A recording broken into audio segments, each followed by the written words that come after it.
Premier, congratulations. Thank you very much, Sean. I appreciate that. How does it feel to have your Premier Clark? It feels good.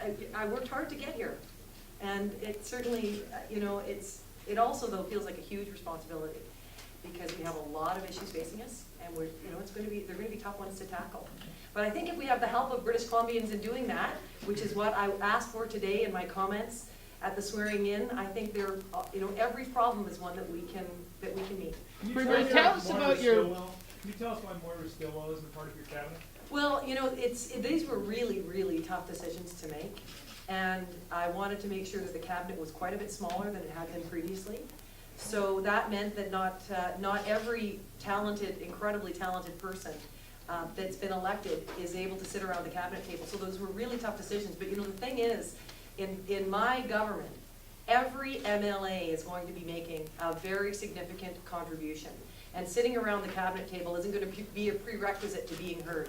Every MLA, every parliamentary secretary is going to get a chance to make a real meaningful difference. So dumping 9 ministers from the previous government, I don't think you can accomplish that without some hurt feelings. How do you smooth things out in the caucus over the next few weeks, if it will take that long? Well, I don't think it will. I'll tell you, we went through a leadership campaign that was hard fought, and the day after, the night of, we all came together and unified. And I went to my first caucus meeting and got unqualified support from the group that was there.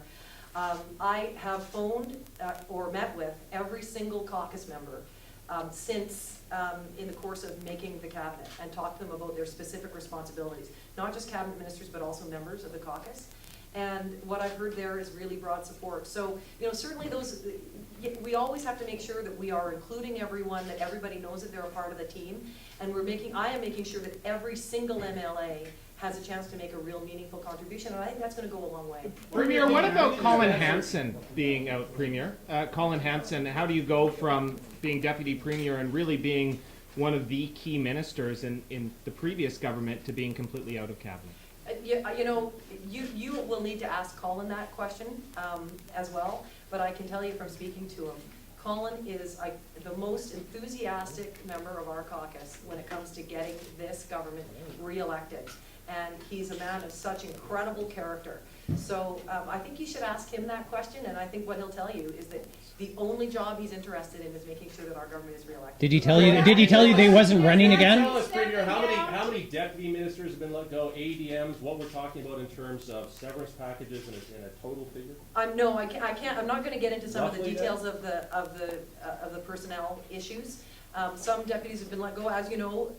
The Gordon Campbell's deputy go, and John Dival has taken over. So, but I'm not able to deal with any of the staff issues today. Is Colin Hanson, is this a signal that he's going to be stepping down, making way for a by-election? No, it's not. I mean, Colin and I haven't spoken about whether or not he intends to run again, specifically. So have you got any closer to making a decision on where you want to run? Well, so at the moment there isn't an open riding in which I could run. So we'll see what happens with that. When are you calling the elections? I don't know the answer to that question. That's a discussion that we'll need to have with caucus and with cabinet, and certainly we have to get through the HST referendum, which is obviously going to be a big part, a big battle for us. I mean, we need to make sure we want to win the HST referendum because it's good for the economy. And it's going to mean it creates jobs for a lot of families across the province. You've made a change at MCFD. You've made a change at MCFD. Pull out to another ministry. Looks like Leslie Dutoit is out. Can you explain that a little bit more? Well, we want to have a focus on families in the government, and I felt like it was my deputy felt like it was time for a change there. So we've been working on making sure that this Families First agenda is not just though focused in the Ministry of Children and Families. The Families First agenda is going to be led by all ministries of government, in particular the Jobs Ministry, because the most important part of building a strong and stable family is having a job to make sure that you're taking money home to support your kids and your parents and whoever it is you love in your life. So we are going to have a Families First agenda across government, in particular in the Jobs Ministry, Ministry of Children and Families, Ministry of Education, Ministry of Health, you name it. Are you more about the tax incentives for the working poor? Francophone first, since governmental secretary is in your ministry John Less is going to be responsible for Francophone affairs as part of his responsibilities as my parliamentary secretary and intergovernmental. Can you tell Last us question, about guys. tax We gotta go incentives after for the this. Working poor, you talked about tax incentives for the working poor, can you tell us a little bit more about that? Yes, we will be matching the federal tax program to support the working poor. I mean, it's about making sure that people are able to overcome that welfare wall that exists. If it's a better deal to be on welfare than to work, sometimes it makes it really difficult for people who want to work to be able to go and get into the workforce because they want to support their families. So the working income tax credit is something the federal government introduced, and we will be matching that credit. So I'm going to be discussing how we do that with the finance minister. Thanks, guys. We gotta go. Have you been briefed on How this? does your work and your family as a female premier? Well, I have given that a lot of thought, and I was able to balance it during the campaign. I think I'll be able to balance it now. I mean, one of the things that any manager needs to know if you want balance, and you can find people at the heads of giant corporations or the heads of governments who will tell you, you need to make sure that you are allowing the people who work with you to do their jobs. And so I'm going to have a cabinet style of government. Cabinet ministers will be taking on their responsibilities very fully. And that will mean that I'm able to focus on my job as premier. And I think find some balance in my life. You're talking about your platform and your plans for the future, something a little more pressing today. You've got more than 600 schools in BC that still need to be seismically upgraded. How soon can we start to see more progress on that? You know, I think the question is prompted, at least certainly for me, it was prompted by what happened in Japan.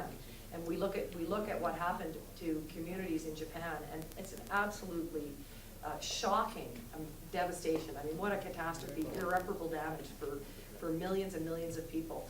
And, you know, of course, our first thought goes to Japan, and our second thought goes to our own communities and making sure that our own families are safe. That's certainly what I thought of as well. So I haven't had a chance to do this yet, but I'll be sitting down with the education minister and the infrastructure minister and finding out where we're at in terms of seismic upgrading for our public institutions, in particular for schools. And if we need to take a look at that and move it faster, we will. Well, you know that they said there would be 700 schools done by 2020. As it stands, there's about 120 either finished or underway. Is that good enough for you, and will you be looking to accelerate that? Well, perhaps, but I don't know the answer to that until I've had a full briefing about where we're at. You did talk about possibly assistance for Japan. What are you talking about there? Do you have a figure in mind? And why not just make that announcement right now? Because I want to discuss it with cabinet. This is a government where we are making decisions that include all of the members, to the extent that we can, of our government. And so this is going to be a decision and a discussion that we have around the cabinet table. And it will be coming you'll hear the news of it in the coming days, and details of it. I won't talk about what's proposed until we have a decision. Premier, have you been briefed on the reactors in Japan? No, I haven't had that briefing yet, but I imagine we will be getting that briefing. I will be getting that briefing today. How are you So- going to the HST? Is it going to be under the referendum act, or when are you going to move that? None of those decisions have yet been made.